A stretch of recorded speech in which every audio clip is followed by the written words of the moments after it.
Welcome, welcome, welcome. What? Welcome, welcome, welcome. Get it? Welcome, welcome, welcome. Yeah. Welcome, welcome, welcome. Come on. Welcome, welcome, welcome, welcome, welcome, welcome, welcome, welcome. Let's go. Welcome, welcome, welcome. Welcome, welcome, welcome. Welcome, welcome, welcome. Welcome, welcome, welcome to Hot Cross Buns Productions podcast number 1. So this will be our first podcast for the entire existence of Hot Cross Buns. In vain of this being our first podcast, I think we should introduce all of ourselves. I'm Pradhyumna Pujari. I am dope boy extraordinaire and I do everything for Hot Cross Buns Productions. Arshad? This is Arshad and I'm supposedly the creative director of Hot Cross Buns. And Rishi? I am Rishi. Also, pardon my absence of speech today. I have ulcer in my mouth. लग रहा है Rishi क्या English पढ़ रहा है? Yeah, just instincts. So I am the center back of Hot Cross Buns production, and it all started with a juicy cross. So the hot cross and the guy sitting next to me, his buns. So Rahul, Okay. so Rahul, there you go. Okay. Hi, I'm Rahul. I'm generally the actor, idea guy who's really acts in this part. In the Shivaputra Ram extraordinaire. yes, that guy who keeps coming up with no actual backstory. Him and that's me and our next most interesting guy. He doesn't need any introduction, okay? But there he is introducing himself. I'm Shreyas Namaste! and I'm also here.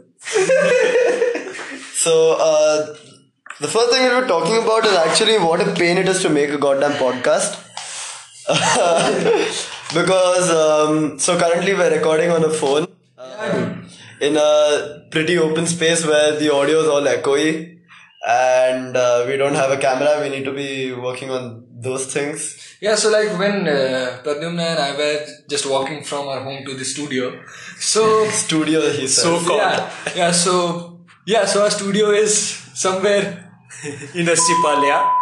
or Why do you need to get that specific? So, Where in the world? yeah, Our studio remains. yeah, so our studio is somewhere in this world. So when Pradhyumna and I were just walking, we just realized that we don't have equipments. So yeah, it's tough. Other than that, we have no idea what we're doing. We just listen to a few podcasts here and there. lack of content. So actually, how do we come up with ideas? And one of the things that we come for, how do we come for ideas for any Hot Cross Buns Productions production? It's all Rahul, Arshad, Pradhyumna, Shreyas and Rishi. There's And no... also our back-end crew who are not present here today. Subhash and Archit. And Arshad, yeah. And not to mention a creative director, Arshad Arshad. Sundar. Wait, I did mention his name, na? I I did. I guess. Okay, then yeah, special mentions. So yeah, what Hot Cross Buns Productions tries to do is think of something you've never thought of, and it pushes the boundaries of. It doesn't push the boundary, okay? It just redefines the boundary. It settles outside of the boundary, and then the boundary simply envelops around us, and then there's a new boundary. Basically, our motto is, can you make it weird? Yeah, and we only do that once our dope boy is done playing FIFA. Which is never. So actually, for today, we are also missing 2 of our Hot Cross Buns Productions members, Yeah, one of them is a Hot Cross Buns ka Shashi Tharoor. and the other is Subhash.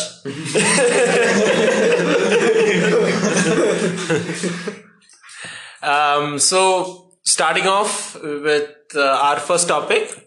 To be honest, I was actually intrigued by one of the recent top news that I encountered a few weeks ago. And it has got me thinking about how innovation, as people say, is a thin line between insanity and greatness. And if we are talking about innovation, for years we have seen, especially in the technology world, certain products, certain revolutionary gadgets or tech per se, like iPhone, where you can use your finger. How long are you going to talk for, man? Speaking of innovation, Google Stadia.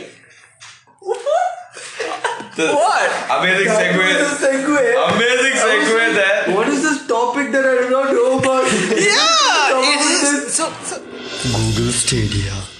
to the listeners who are not aware of Google Stadia, it is a service that Google offers where instead of streaming videos, you are able to stream games. But the catch here is the only equipment you need is a functioning computer and a screen. That is it. He's making it sound like it's YouTube, but the key point here is that you can play the game via Google Stadia. For our first podcast, I want to start off with this topic about whether Google Stadia is going to be the next revolutionary tech in the gaming world, or is it going to be just another Game Force? Yeah, something like that. Is So it. actually, I had signed up for the beta version of it. It's Yeah.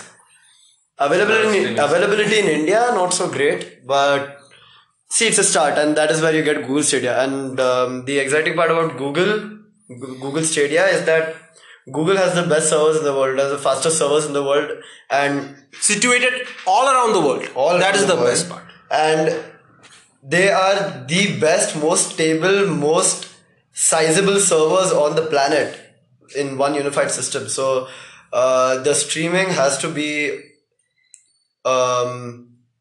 Impeccable. impeccable. Or at Yes. least the best that you've got right now. And to a certain extent, that is true. From what I've heard and what I've seen of the first release, apparently the streaming is very good. It's 4K.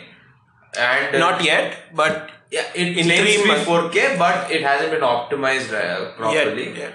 And it actually, in most games which don't use a mouse and keyboard, you actually have not that enough lag for it to actually matter.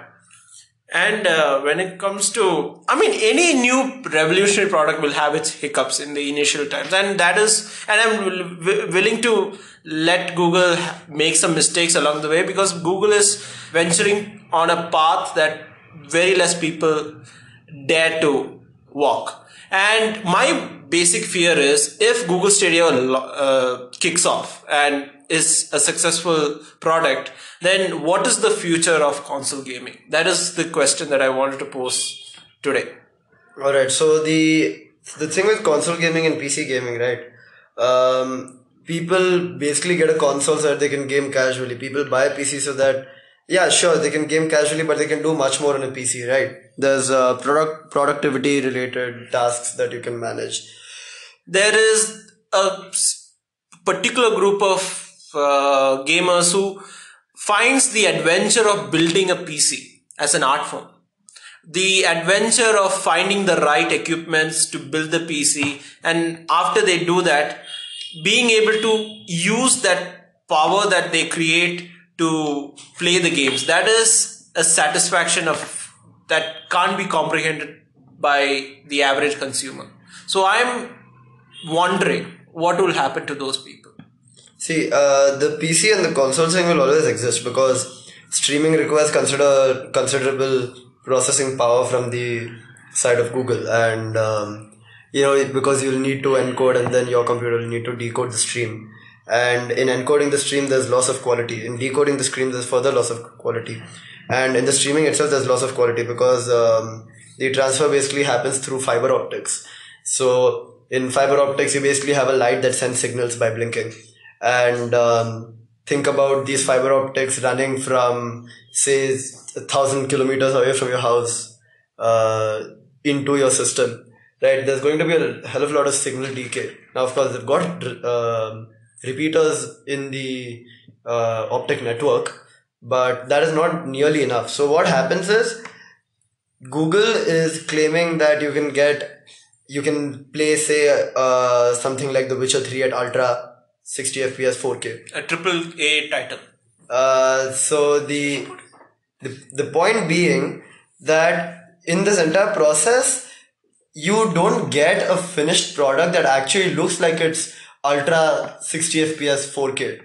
You get something that is much more blurred, and it's kind of like you took a photo that's out of focus. Mm-hmm. So that's how a stream actually ends up looking, because It's like the difference between watching a TV match and streaming a football match on Hotstar, even though Hotstar is terrible. But we can sit here all day and talk about the streaming quality, but that is today. Imagine 1 year from now. If this is a new technology, as I said. The idea of streaming games is still new. It's still in its infancy. But what I'm wondering is if it kicks off, Google will have a monopoly on the gaming industry then. Because consider this, an average consumer goes to the store and has choices between buying a $200 console and paying $20-50 for each games, whereas Google is offering you $10 per month to have collection, to have access to a wide range of games, AAA games also. And if the streaming quality and all those problems are solved, and I fear that in terms of innovation and competition, there will be none in the gaming industry. The issue I see with that actually is that there's a thing is Google still asks you to pay for each game you get. So access to the streaming service doesn't necessarily mean you have access to each and every game. One, which may or may not be changed in the future. But another thing is that if you look at it this way, Google right now doesn't necessarily have the people that the other console makers have, who create exclusive high quality games that are optimized for them. Because essentially what Google is giving you as an optimized piece of equipment is a Chromecast, right? On the other hand, consoles and PCs and all will have games that are optimized specifically for them, which Google will not get in the right. But so far, the developers are not yet optimized it for the Google Stadia. Right now, you're seeing games that are just adapting to the specifications given by Google Stadia. Imagine in the future where developers will create games keeping in mind they are to stream. So the problem that you're posing, I feel that will become a minuscule or even redundant concern in the future. And also talking about Chromecast, the only thing the Chromecast is doing is transferring, or you can say transmitting the data. All the processing is happening in all the billion-dollar servers that are situated all around the world. So as a consumer, if you have access to a $1 billion server, a processing power, and a $200 6 times lesser processing power, what would you choose? See, honestly, we have to consider the target market here, right? For example, when we spoke about the streaming quality and how it can be blurred or anything of that sort, I don't believe that the Google Stadia is actually targeted at people who are going for a really high quality gaming experience. It's more for people who prefer the convenience of playing whatever they want with whatever equipment they have. And if you want to speak in monetary terms, right, they say it's $10 per month. Because we are from India, converting it to rupees, it will be around 700 rupees per month. 800, yeah. Okay, so per year you will be spending around 8,400 rupees. Say you are a really loyal member and you're using it for 4 years. That would be 33,600 rupees.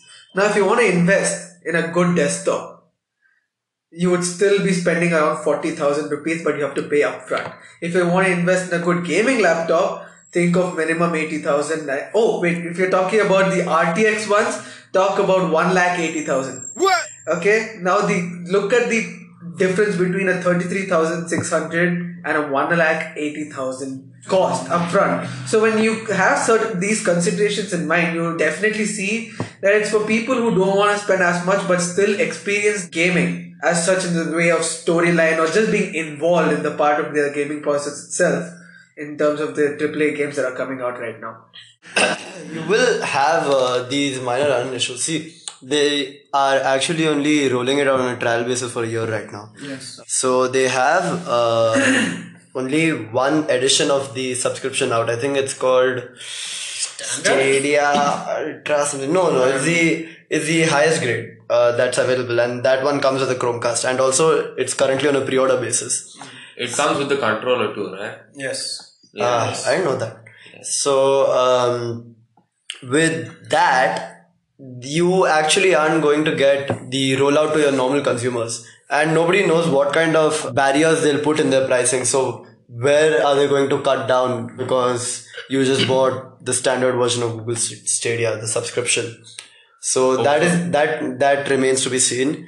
And also the current reviewers, they have mainly positive things to say about it. Of course, there's things about the streaming quality, and there is the lack of access to anybody outside of a special chosen little cell due to the high price they're demanding. Also, a Chromecast Ultra is very, very useless. So there's another thing about that.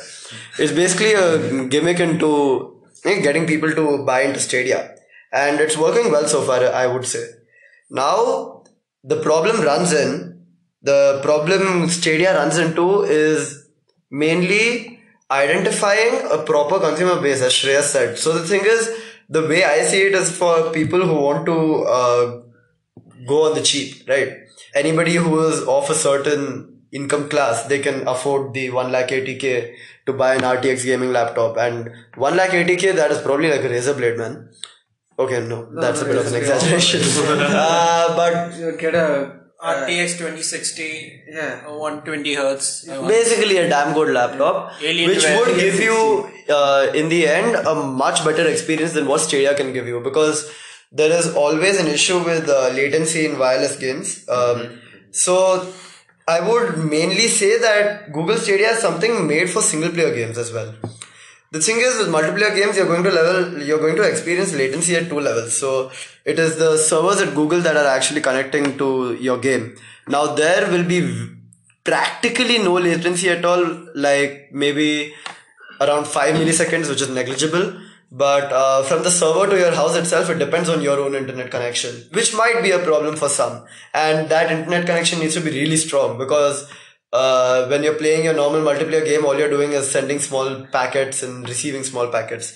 Whereas with Stadia, you're literally streaming. So imagine your Hotstar and imagine Call of Duty online. You're playing in the heat of the battle and it's buffering like that. Now, here's the catch with that thing, right? When you are streaming the game, it is the stream that lags. It is not the game that lags when your ping goes high. Yeah. So what happens is, all you are getting is a late video feed. Actually, you are still in there in that same spot, not moving. Running into a wall And just getting killed all the time. Right? Now that's a problem you'll run into single player games as well. Because in Stadia servers, your character is still moving.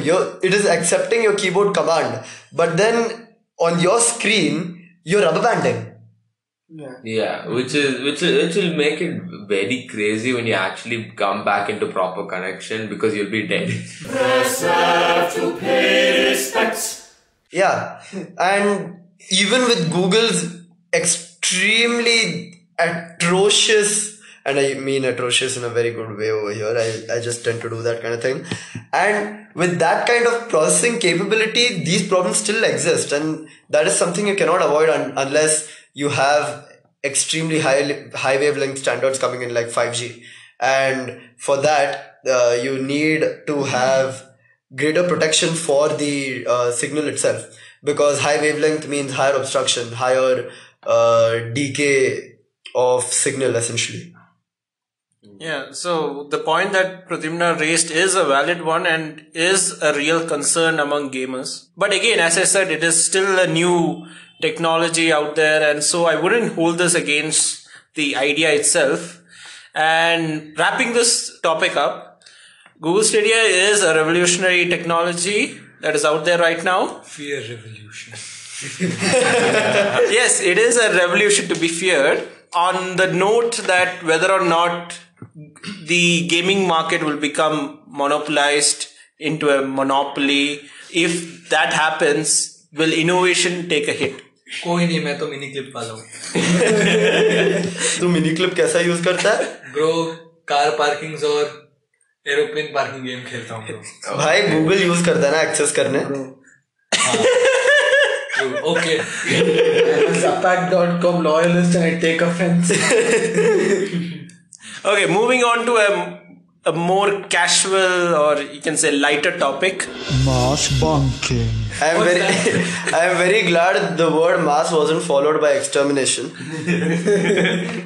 That would have been a light topic to discuss. Very light. Very casual. Yes. Hey, what happened to all this? So Rishi, Yes, sir. what do you think about mass bunking as a student? Once I tried doing that in my school, like not me, all of us, and we were not allowed to write our exams, and then my school arranged for a retest. So I don't know how that made sense. It's like there is a set pattern you have to follow. I will disrupt it and I will fix it. You just experience it Through a set pattern.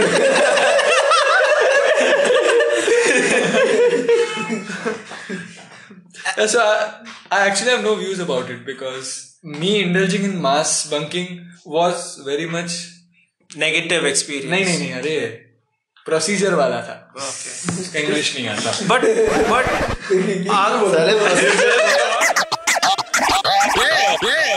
speaking from a principal point of view, Okay.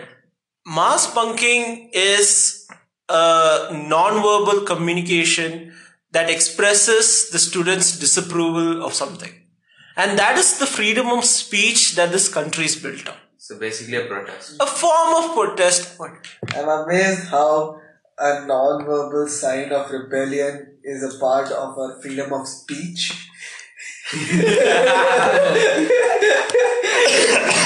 Why not? Because you don't say it out loud. We have expanded the vectors of the semantics of the word speech. We have transcended language.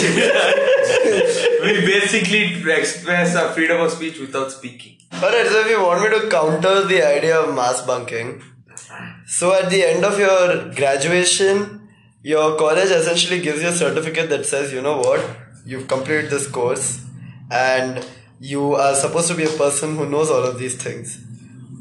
How does your freedom of speech help you over there? Not in terms of knowledge acquiring point of view, but my concern that I'm trying to bring up when it comes to mass bunking is, if a class decides like they don't want to attend a class, a person's class or something, is it so wrong? Why is it so wrong that you will classify it as a rebellious thing that has such a negative connotation? Why is it so wrong? That's what I want to know. Yeah, one way of looking at it is take the words that you've used yourself, right? You say what is wrong and what is right. Okay, this is just one perspective. See, if you're a professor, you go there and you realize, oh, everyone's bunked the class because you are taking class, you would feel bad. You would feel, so it's wrong in the sense that you're making a person feel bad. Okay, so it essentially boils down to how empathy becomes a cornerstone of morality itself. Exactly. I know few brilliant people, few famous researchers of this nation. I cannot reveal the name of the nation because I'm not supposed to. क्या बोलता है? हम लोग भारतवासी नहीं हैं. I know few people. They just did a research on empathy and role of empathy and morality in something which I can't say. Another thing, actually, in contestant to your point, if you're saying that the teacher will feel bad if all of these students mass bunk the professor, then what if the professor was making the students feel bad all this time? Yeah, so building on his point, it is a form of protest, not a protest. We tend to have this understanding that protest is something so extreme, so negative, that we always try to stay away from it. Fear revolution. Of course, in response to what you're saying, in an institutional setup, the actions and the feelings of the institution or the members of the institution matters more than the students themselves. Even though the students are the ones paying. Spoken like a true bourgeoisie.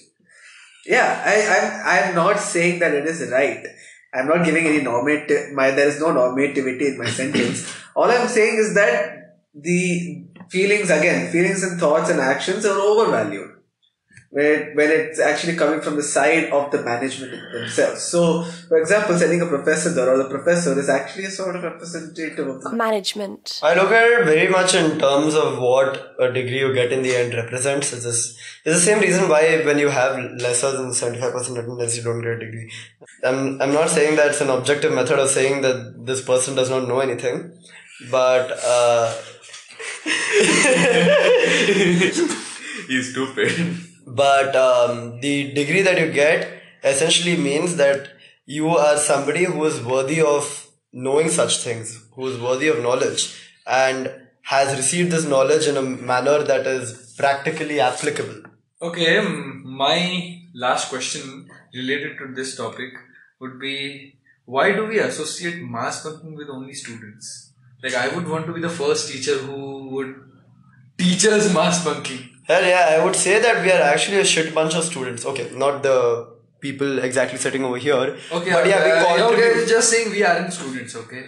See, if we are talking about professors or teachers mass bunking, from an organizational point of view, that is happening every day. Workers are boycotting their work by going on strikes. That is a macro mass bunk, if you will. Or would you say the teachers are not teaching even though they are in the class? Yeah, that can be a different manifestation of the bunking itself. Yes, not necessarily the lack of presence of their physical embodiment, but the lack of intellectual embodiment in the class. So yeah, that is one cool way of looking at it. But when you talk about you being a teacher and organizing mass bunks. Okay. Alright, tomorrow we don't teach. First of all, as a teacher, you just have a lot more to lose. Okay. Like money. The student would be concerned about being suspended or getting a year full from an HOD. As a teacher, I'm getting a casual leave. Casual leave. I'll just apply for a CN. Casual leave forever. all teachers taking a casual leave at the same time, organized by the school teacher. I call it coincidence of wants. That's how. That's the reason why mass system didn't work.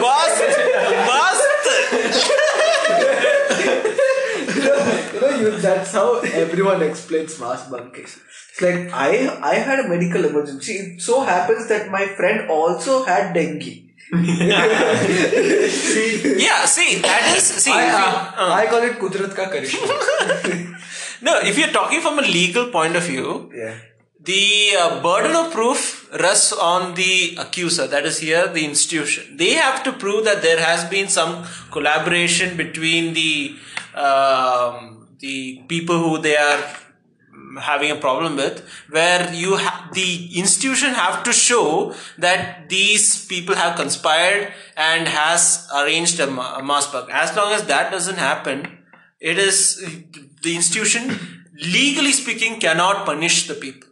But coming back to Rishi's question of what if I'm waiting for a day where a teacher will organize a mass bunk, that is, according to me, a very dangerous proposition, because in an educational system, teachers are the role models for the students. So if one teacher does that mass bunk, it will inspire hundreds and thousands of students to do the same.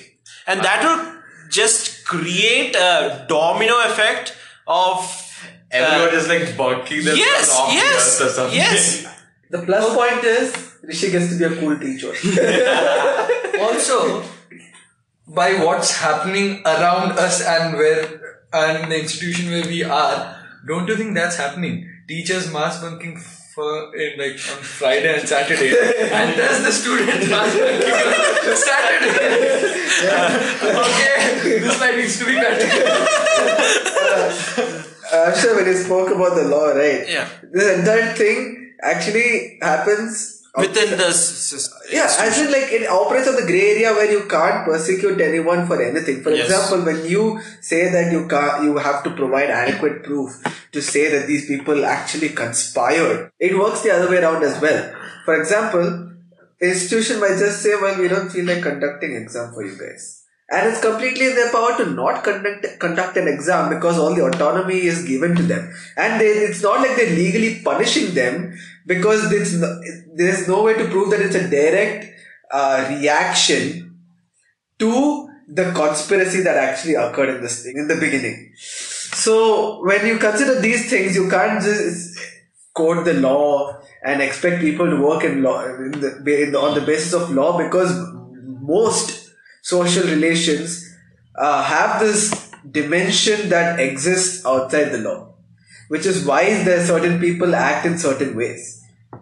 Also, if you want professors to stop mass bunking, then why are you trying to stifle their free speech? What? Because isn't that what he said in the start? That it is the part of the students' free speech. Oh, so not professors. For some reason, professors' mass bunking is not an expression of freedom of speech. No, see, I never argued against professors' mass bunking. I was being the devil's advocate and saying that when it comes to professors, we must consider the possibility that it will create an unwanted effect on other people. Yeah. I mean, on the other hand, if you look at it this way, this is all just like some unprecedented effect that it could happen, or it could just be another day in these people's lives where suddenly the teacher just didn't turn up. They could just like very well say, oh, okay, free day, and then they just like go home and sleep, and then they just come back and the teachers are back and no one actually cares about anything. I mean, not many people actually like put that much effort into thinking, oh my god, my college life is the defining moment of my life in every aspect of the way. What did you say, sir? Okay. Honestly, I didn't follow what you said. I couldn't follow the train of thought. Yeah, so it's 3 a.m. Some time Somewhere. at somewhere in the world, and we are still in a studio. Yeah. So we couldn't follow. The only clue we can give you is that we exist in the northern hemisphere. So basically, we don't exist in Antarctica or Australia. Australia, yeah, because that country is so far up north, man. Yeah. Or on the Tropic of Capricorn. Only if you invert the globe. But we're not inverting the globe because the globe is always upside down. But also like that. Dude, I don't see how you can invert something flat. Podcast. Podcast.